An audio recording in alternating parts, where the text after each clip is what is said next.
Welkom by die Gereformeerde Kerk Brakpan. Dit is vandag 19 Oktober 2025. Vandag se erediens soos altyd waargeneem deur Dominee Leon van Jaarsveld. Hy lees uit Efesiërs 4 en die tema dien mekaar met jou gawes tot uitbouing van die kerk.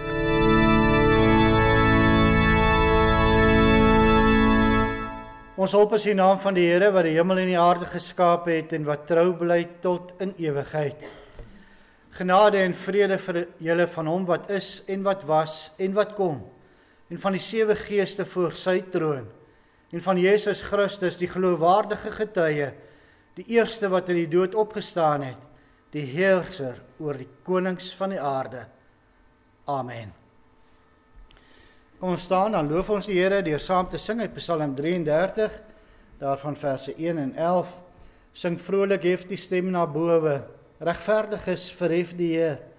Dit pas opreg is God te loof en uit te jubel tot sy eer. Laat die psalmgesange stem van sterk verlange om die Heer te dank, by die smeltend skone harp en sietertone, liefde en lof verklank. Psalm 33 vers 1 en 11 en daarna doen ons saam belydenis van ons geloof.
Kom ons bely ons geloof saam, waar elkeen in sy hart die volgende sê.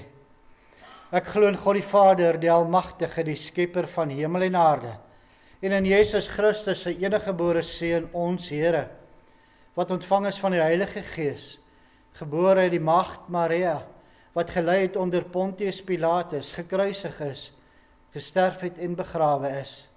Hy het die lyding van die hel ondergaan, hy het op die 3de dag opgestaan uit die dood, opgevaar na die hemel en sit aan die regterhand van God, die Almagtige Vader, waarvandaan hy sal kom om die lewendes en die dooies te oordeel. Ek glo in die Heilige Gees, ek glo aan 'n heilige algemene Christelike kerk, die gemeenskap van die heiliges, die vergewing van sondes, die opstanding van die liggaam en 'n ewige lewe. Amen.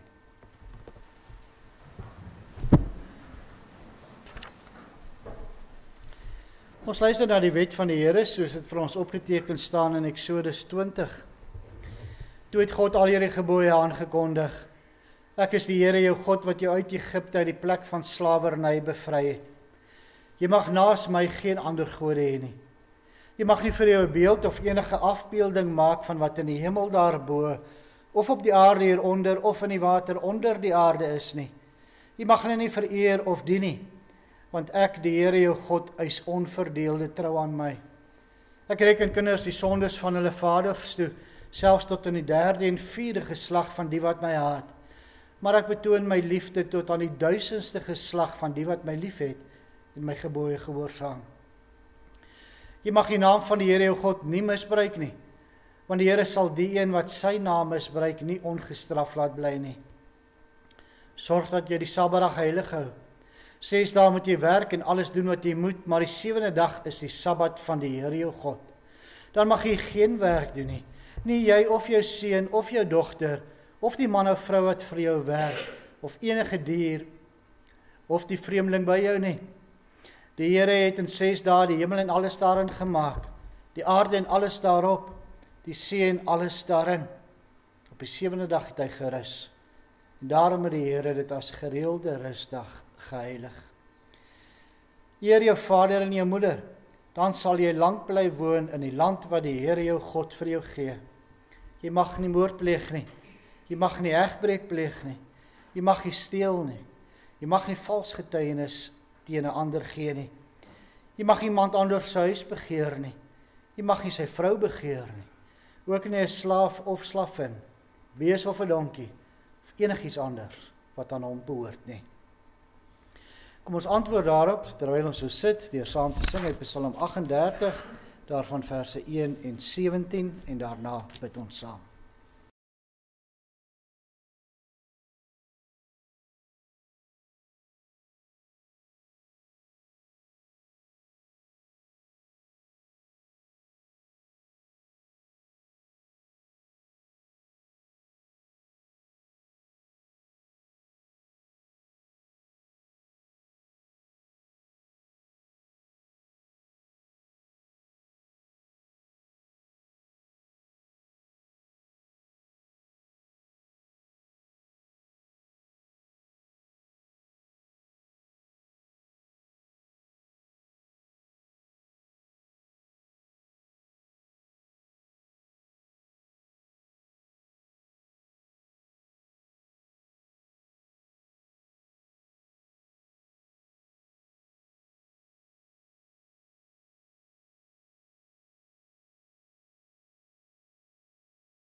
Kom ons bid saam.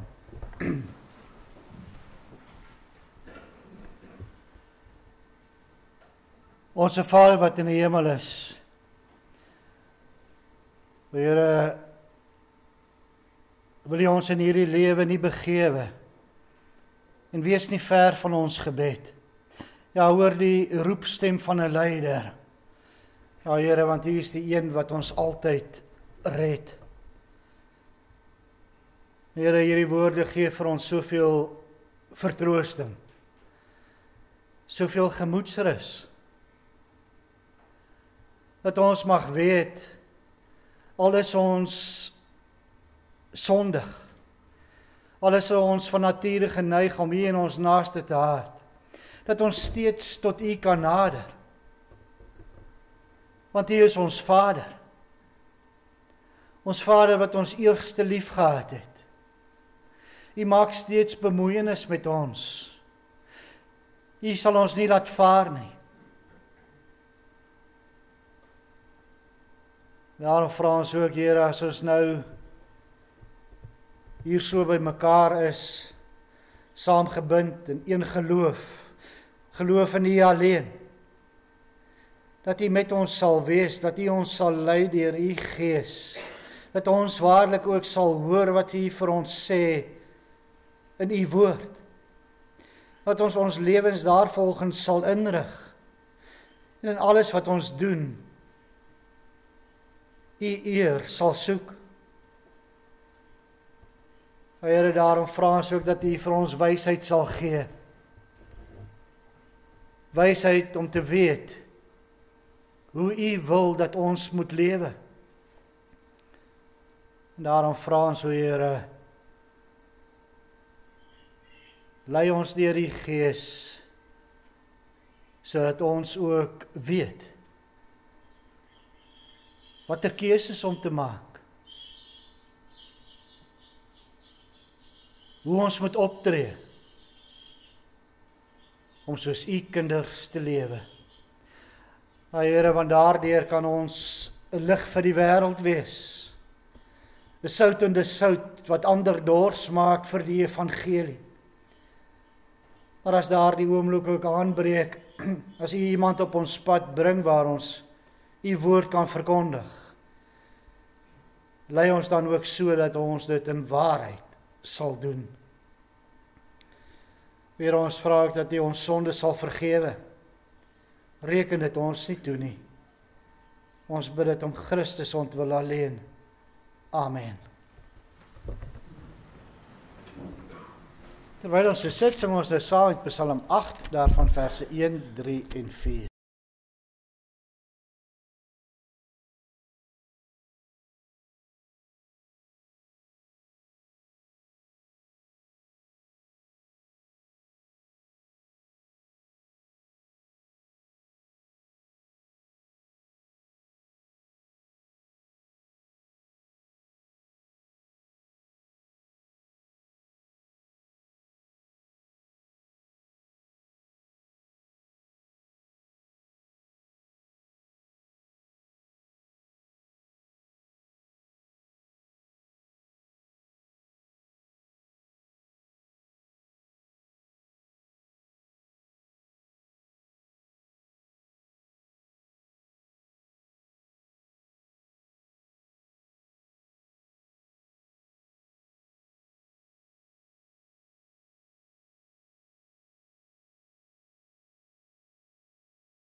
Ons luister volgende na die woord van die Here, soos dit vir ons opgeteken staan in Efesiërs 4. Efesiërs 4 vanaf vers 1 tot 16. Verwys in die preek ook daarna, maar jy kan gerus ook 1 Korintiërs 12 en Romeine 12 saam met hierdie gedeelte ook lees, waar dit gaan oor die gawes wat die Here ook aan elkeen van ons gee. Hier in Efesiërs is die fokus dan spesifiek oor die groei van die kerk. Kom ons luister daarna. Ek druk julle dit op die hart, ek wat 'n gevangene is omdat ek die Here dien. Laat julle lewenswandel in ooreenstemming wees met die roeping wat julle van God ontvang het. Wees altyd beskeie, vriendelik en geduldig en verdra mekaar in liefde. Lê julle daarop toe om die eenheid wat die Gees tussen julle gesmee te handhaaf, deur in vrede met mekaar te lewe. Daar's net een liggaam, net een Gees, soos daar net een hoop is waartoe God julle geroep het. Daar's net een Here, een geloof, een doop, een God en Vader van almal. Hy wat oor almal is, deur almal werk en in almal woon. Aan elkeen van ons is 'n genadegawe gegee volgens die mate waarin Christus die gawes uitgedeel het. Daarom sê die skrif, toe hy na die hoogte opgevaar het, het hy kruisgevangenes saamgeneem en gawes aan die mense gegee. Hierdie uitdrukking, hy het opgevaar, veronderstel tog dat hy eers neergedaal het na wat laer is, naamlik die aarde toe. Die een wat neergedaal het, is ook die een wat opgevaar het bo alle hemelruimtes uit, om alles met sy teenwoordigheid te vul. En dit is die gawes wat hy gegee het, apostels, profete, evangeliste en herders en leraars. Sy doel daarmee was om die gelowiges toe te rus vir hulle diens, en dit vir die opbou van die liggaam van Christus. So sal ons uiteindelik almal kom tot die werklike eenheid in ons geloof en ons kennis van die Seun van God. Dan sal ons sy kerk soos 'n volgroeide mens wees, so volmaak en volwasse soos Christus. Dan sal ons nie meer kinders wees nie. Ons sal nie meer soos golwe op en af en heen en weer geslinger word deur elke wind van dwaalleer as vals leraars ons met hulle slinksheid en listigheid op dwaalweë wil wegvoer nie. Nee, ons sal in liefde by die waarheid bly en so in alle opsigte groei na Christus toe. Hy is immers die hoof en uit hom groei die hele liggaam. Die verskillende liggaamsdele pas by mekaar en vorm saam 'n eenheid. Elkeen van hulle vervul sy funksie en so bou die liggaam homself op in liefde. Ons sal na hierdie hele gedeelte op fokus in die prediking. Broers en susters, geliefdes in ons Here Jesus Christus. Wie of wat is die kerk van die Here? Is dit dalk hierdie gebou waarin ons by mekaar kom? Of is dit dalk hierdie terrein van ons? Nee, die kerk van die Here is beslis nie 'n gebou of 'n plek nie. Maar wat is dit dan? Kyk rondom jou. Wat sien jy? Mans, vrouens, kinders, medegelowiges. Dit is die kerk van die Here. Ons wat glo dat Jesus Christus die Seun van God is die kerk van die Here. Maar nou is daar twee maniere waarop ons die kerk van Jesus kan sien. En ek het hierdie beeld nou al baie gebruik in preke, in Bybelstudie en in gesprekke. Maar ek gaan weer eens daarna verwys. Die eerste manier is dat die kerk soos 'n passasiersskip is. Die lidmate is die passasiers en die ouderlinge en die diakens en predikant is die bemanningslede. Die bemanningslede moet dan sorg dat die lidmate goed versorg en bedien word en dat almal veilig by hul bestemming uitkom. Maar die tweede manier waarop ons die kerk kan sien is dat dit soos 'n oorlogskip is. Alle lidmate is bemanningslede. En elke lidmaat het as bemanningslid 'n spesifieke werk wat hy of sy op hierdie oorlogskip moet doen. Die ouderlinge en die diakens en predikant is daar om die lidmate toe te rus vir hulle werk en om te sorg dat alles op die skip dan glad verloop. Maar baie lidmate sien die kerk as 'n passasiersskip. Dalk nie doelbewus nie, maar uit hulle optrede is dit duidelik dat hulle in die kerk is om slegs versorg en bedien te word. Efesiërs 4, wat ons vanoggend gelees het, leer ons egter dat Christus se kerk eerder soos 'n oorlogskip is. En as bemanningslede moet ons as 'n eenheid saamwerk. En elkeen van ons moet op God se oorlogskip veg vir sy koninkryk. Ja, in die eerste 3 hoofstukke van Efesiërs verduidelik Paulus aan ons wie ons is. En wie is ons? Ons is kinders van God wat deur hom uitverkies is. Ons is gelowiges wat God se doel moet uitleef. En dan is ons ook 'n eenheid. Alle gelowiges is deel van die kerk van ons Here Jesus Christus. In die laaste helfte van sy brief gaan Paulus nou verder. Paulus verduidelik hoe ons as verloste mense prakties moet lewe. Ja, ons almal weet dat praat makliker is as om te doen. Maar vir die gelowige mag dit egter nie net by praat bly nie. Jou geloof moet klop met jou lewe. En Hoofstuk 4 vers 1 sê, laat julle lewenswandel in ooreenstemming wees met die roeping wat julle van God ontvang het. Die beginsel is baie duidelik. As jy glo dat God jou geroep het om sy kind te wees, dan moet jou leefwyse daardie geloof bevestig. 'n deel van daardie leefwyse is dat ons as kerk as 'n eenheid moet funksioneer. In verse 4 tot 6 gee vir ons die redes waarom daar eenheid onder ons moet wees. Ons lees, daar's net een liggaam en net een gees. Soos daar net een hoop is waartoe God julle geroep het. Daar's net een Here, een geloof, een doop, een God en Vader van almal. Eenvoudig gestel. God is een. Dit wat hy doen is een. En daarom moet ons ook as 'n eenheid funksioneer. Maar ons moet ook as 'n kerk, as 'n eenheid groei. Ons kan egter net groei of die liggaam opbou as ons gawes gebruik. Vers 7 sê dat Jesus deur die Heilige Gees aan elkeen van ons genadegawes gegee het. Ja, die letterlike betekenis van die woord charisma, die woord wat met gawes vertaal word, beteken genadegawe. Dit is iets wat 'n mens uit genade ontvang. Dis 'n geskenk wat 'n mens nie verdien nie en waarvoor jy niks gedoen het nie. Jy kry dit.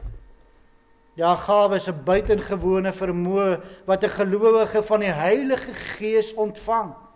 Dit is 'n vermoë toegespits op 'n bepaalde terrein van diens wat jou in staat stel om uitsonderlike diens te lewer. Beteken dat die Gees aan 'n betrokke gelowige 'n spesiale vermoë gee, met 'n spesiale verantwoordelikheid om die Here te dien. Hierdie vermoë is buitengewoon. Dis iets wat alle ander gelowiges nie noodwendig het nie. En gawes is nie maar net 'n blote talent waarvan gepraat word nie. Alle mense, ook heidene, het talente. Net gelowiges ontvang egter gawes. En die gawes is besonder. Ja, natuurlik. En meestal so stem die gelowige se gawe ooreen met sy natuurlike talente. Maar die Here gebruik die natuurlike talente en omskep dit in gawes. Kom ons probeer dit eenvoudig saamvat.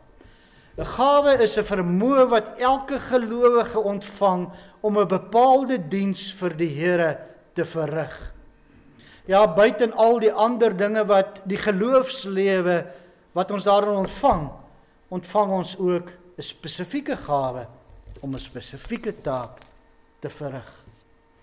In 1 Korintiërs 12 en Romeine 12 word daar 'n paar gawes genoem wat Jesus deur die Heilige Gees aan gelowiges gee.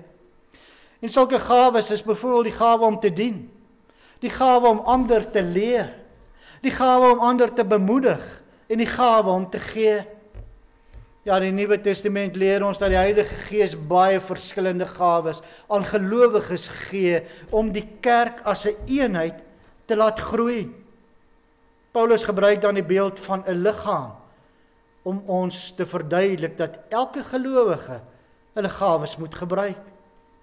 Ja, soos wat 'n liggaam 'n eenheid is wat bestaan uit verskillende ledemate, so is die kerk 'n eenheid wat bestaan uit verskillende gelowiges met verskillende gawes.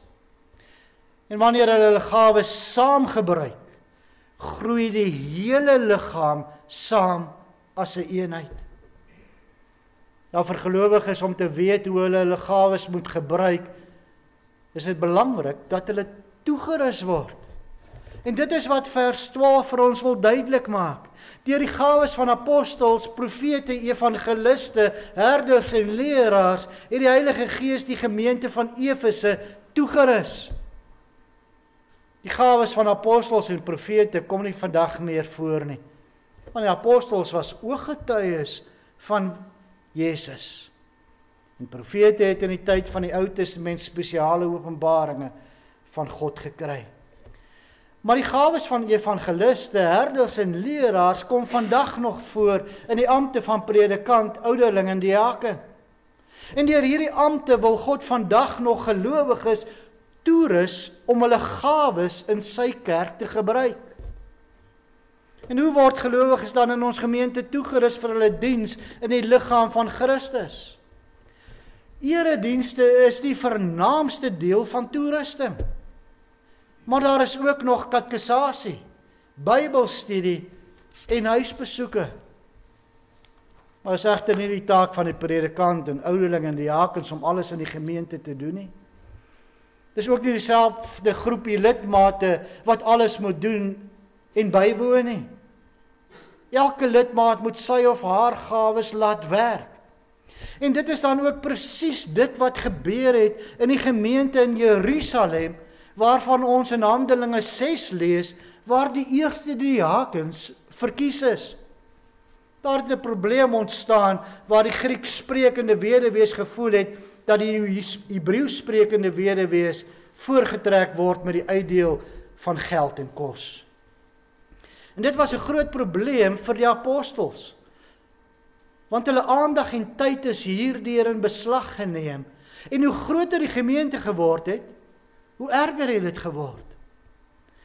Maar gelei deur die Heilige Gees van die gemeente 'n oplossing, naamlik kry ander mense wat hierdie sake kan hanteer en sodoende die apostels se hande losmaak, sodat hulle kan toewy aan gebed en die bediening van die woord.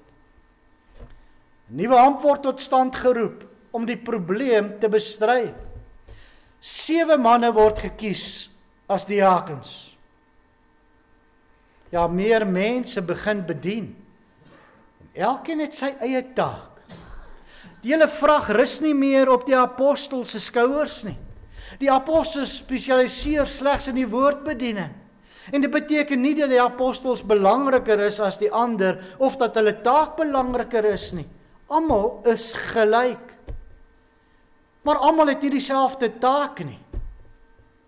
En die bediening waardeur die kerk primêr opgebou en uitgebou word, sal en was nog altyd woordbediening.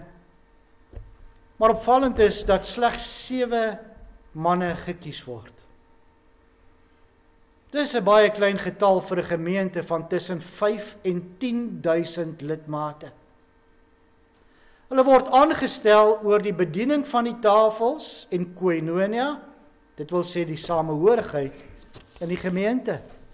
Met ander woorde, hulle moet dit bestuur. Die 7 moenie al die werk doen nie. Dit sou immers onmoontlik wees in so 'n groot gemeente. Nee, hulle moet dit bestuur, die dienswerk koördineer. Hulle moet die lidmate integreer in die diens. Hulle moet die beoefening van die gemeenskap van die heiliges dirigeer. Nie alles self doen nie. En dis 'n goeie les vir ons vandag. Ons dink baie gou dat meer amptdraers nodig is. Daar's soveel werk om te doen. Maar as ons dink aan die situasie in Jerusalem, 7 diakens vir tussen 5 en 10.000 lidmate, dan besef ons dat amptdraers nie al die werk moet doen nie. Amptdraers moet uitkyk na die gawes onder die lidmate. Hulle moet die lidmate stimuleer en hulle toerus tot dienswerk. Broers en susters, kan julle sien? Die Here roep spesifieke mense, maar die Here roep ook almal. Dit klink amper soos 'n weerspreking. Tog is dit nie. Eerstens roep God sekere mense om 'n spesifieke werk in die kerk te verrig. En so roep hy predikante, ouderlinge en diakens, wat elkeen in sy ampt met 'n spesifieke opdrag en taak te maak het. Maar die Here roep ook almal tot dienswerk. Elke lidmaat. Die fasette van bediening in die Here se kerk is so omvangryk dat daar baie hande nodig is. Lidmate vol van geloof en vervul deur die Gees wat hul gawes aanwend tot eer van die Here. Dit is die ruggraat van 'n groeiende gemeente. Ja, en dit is opmerklik dat Paulus in die gedeelte wat ons gelees het in vers 7 praat van elkeen. Aan elkeen van ons afsonderlik is 'n genadegawe gegee volgens die mate waarin Christus die gawes uitgedeel het. Ja, in ons gemeente is daar baie lidmate wat onaktief is. Sodanige mense is onder die indruk dat hulle nie nodig is nie en ook niks te maak het met die res van die gelowiges nie. Wie so dink is besig om die gawes van die Gees onaktief te maak. Of die gawes word ontken, of dit word eenvoudig net nie gebruik nie. Soos ou speelgoed onder in 'n speelgoedkas. Die Here gee so baie gawes in hierdie gemeente. Daar's ook baie lidmate wat die gawes gebruik, dit kan ons ook sien. Daar's egter soveel ongebruikte gawes en soveel gawes wat aan die kwyn is, soos 'n vuur wat besig is om dood te gaan. Dink net watter geweldige uitwerking dit sal hê as elkeen in hierdie gemeente die genadegawe wat hy of sy ontvang het, voluit gebruik. Broers en susters, Jesus Christus het ons duur gekoop met sy bloed. Hy met sy lyding en bittere kruisdood vir al ons sonde betaal, sodat ons kinders van God kan wees. En omdat ons kinders van God is, behoort ons ook nou aan sy kerk. Hier by die kerk bou en versterk hy ons geloof deur die verkondiging van die evangelie en deur die sakramente. En deur die Heilige Gees gee aan elkeen van ons genadegawes om te werk aan die opbou en uitbou van die liggaam van Christus. Ja, deur die kerk die liggaam van Christus te noem, wys Paulus ons daarop dat ons nie die Here elkeen op sy eie kan dien nie. Baie keer hoor ons mense sê, ek het nie nodig om 'n lidmaat van 'n kerk te wees nie. Ek kan die Here by my huis ook dien. Maar so 'n siening is verkeerd. God wil hê dat gelowiges vir mekaar moet sorg. Dis sy wil om ons genadegawes tot die voordeel van mekaar en tot die uitbreiding van sy kerk te gebruik. Ons elkeen het 'n verantwoordelikheid in die liggaam van Christus. Kerk is nie 'n passasiersskip nie. Die kerk van die Here is soos 'n oorlogskip. En as elkeen nie sy gawes aanwend tot diens van die ander bemanningslede nie, dan gaan die skip sink. Nee, kom ons gebruik dus die genadegawes wat God ons gee. Vir elke lidmaat gee die Heilige Gees genadegawes, of dit nou die gawe van administrasie, van voorbidding, van lering, van gee, van bemoediging is. Elkeen van ons het 'n genadegawe wat ons in die liggaam van Christus moet gebruik. En so sal die liggaam in liefde groei. Deur die liefde na te streef, soek ons nie ons eie belang nie, maar ook die belang van 'n ander. Deur die liefde is ons bereid om al ons gawes te gebruik tot die opbou van die liggaam van Christus. Broers en susters, Efesiërs 4 leer ons belangrike beginsels oor die funksionering van die gemeente. Kom ons vra onsself die vraag af oor watter soort skip Brakpan is. Is ons 'n passasiersskip of 'n oorlogskip? Ek is van harte oortuig dat ons 'n oorlogskip is. Maar ongelukkig is daar op hierdie oorlogskip nog heelwat passasiers. Is jy 'n passasier wat net bedien wil word? Of is jy 'n soldaat vir Christus wat dien? Broer en suster, elkeen van ons het tydens ons belydenis van geloof beloof dat ons gawes in diens van die gemeente sal aanwend. Gaan nou en doen dit. Amen. Kom ons bid saam.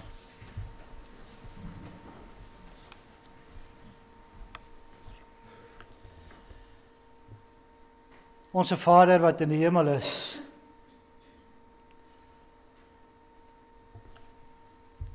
o Here, eerstens wil ons U dank. Dank dat U in die liefderyke genade vir ons ook nog elkeen besondere gawes gegee het. En dat ons hierdie gawes kan aanwend in diens van U koninkryk. Maar Here, daar is soveel werk om te doen. Soveel gawes wat nog ontgin moet word. wat begin gebruik moet word, sodat hierdie gemeente ook sal groei. Ja, Here, dat ons nie stagnant raak en maar bly waar ons is nie. Nee, dat ons sal bly groei, meer en meer, dat ons volwasse sal raak in die geloof. Maar Here, die enigste manier hoe ons dit kan doen, as U ons te hulp kom. Dat U vir elkeen van ons ook ons gawes uitwys, maar dan ook die begeerte, die lus gee, om daardie gawe aan te wend, hier in hierdie klein deeltjie van U koninkryk. Laat ons mekaar bystaan, laat ons mekaar aanvul waar dit nodig is. Ja, Here, ons hoef nie predikant, ouderling of diaken te wees om diensbaar te wees in U koninkryk nie. U roep elkeen van ons op. Maak daarom ons hande sterk en gee vir ons gewilligheid om diensbaar te wees. En om alles wat ons doen, alles wat ons aanpak, tot U eer te doen. Here, laat U Gees kragtig in ons gemeente werk, dat ons aanhou sal groei, sal volhard in die geloof, totdat U seën weer op die wolke verskyn. Here, ons bid dit nie omdat ons iets daarvan verdien nie, alleen maar uit genade, in die naam van U seën ons Verlosser, Jesus Christus. Amen. Na die afdra van die liefdegawe sing ons saam met Psalm 89, daarvan verse 1 en 6.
Verhef je harte tot die Here en gaan hierdie week in met sy seën. Die Here sal julle seën en julle beskerm. Die Here sal tot julle redding verskyn en julle genadig wees. Die Here sal julle gebede verhoor en aan julle vrede gee. Amen.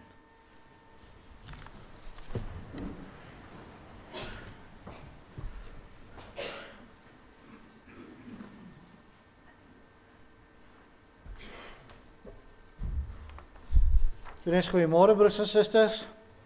Net die volgende afkondigings. Baie geluk aan lidmate wat hierdie week verjaar. Vandag Marga van den Heever, môre haar dogter Margret van den Heever, en ook Ronel Oosthuizen, 21ste in die Prinsloo, en Pitser, 23ste Wimpie Rudolf, Alzette Blanche, en die 25ste Johanna Hendrik Nel. So baie geluk aan die verjaarsdag, mag die Here hier ryklik seën, nog baie vreugdevolle jare verskaf. Baie geluk. Daar's katekisasie vandag, ook afsluiting volgende week. Die groot afsluiting, hou daardie dag en maak 'n nota vir daardie dag, die 29ste November. Dan sit ook ons jaarlikse potjiekos kompetisie. Ons het sover nog net 2 potte. So eerste en tweede plek is daar. So asseblief, ons wil 'n bietjie groter verskeidenheid hê. Daar's geen inskrywingsgelde nie. Hier kom net en maak 'n pot. Kom geniet net die dag gesellig saam met ons. Al wil jy dit nie inskryf nie, kom maak net 'n pot en kom geniet die dag saam met ons. Veral ons jeug. Soos ek verstaan gaan daar 'n waterwurm wees en dan ook, weet nie wat noem hulle dit nie, hierdie spons speelgoed vir ons heel kleintjies. Dit gaan ook hier wees, so asseblief kom saam, geniet die dag saam met ons. Daar is daarom nog tyd om beplanning te doen vir julle potte tot die 29ste November. Ons sien uit om julle te ontvang. Dan is daar nie volgende Bybelstudie nie. Klink my die meer as 80% van die Bybelstudiegroep is vandag nie hier nie of besig of gaan nou iewers besig geraak. So ons skuif dit net na volgende Sondag toe. Dan gaan ons aan met Konings. Ons trek dan by die skering van die ryk. So dis dan vir volgende Sondag Bybelstudie oor Konings. Die Dinsdaggroep het intussen ook ingeskakel by die Sondaggroep. So daar sal dan ook Dinsdag nie Bybelstudie wees nie. Ons sal wel dit weet, ons gaan probeer 1 keer 'n maand nog steeds Magnolias hê. Ons sal die datums vir julle deurgee waar ons net gesellig saam dan kan kuier. En dan die matriekpakkies. Baie sterkte vir al ons matrieks. Ek dink ons het 8 matrieks wat begin het al met eksamens. Daar is vir julle pakkies om julle so 'n bietjie energie te gee en die belangrikste vrae te highlight en so aan. So daar in die kombuis, kry asseblief vir julle, dis vir al die matrieks, wat begin het met eksamen, kry vir julle 'n pakkie daar, en baie sterkte, en ook dit, doen ons tot eer van die Here, ons eksamen voorbereiding. Baie sterkte, lekker week.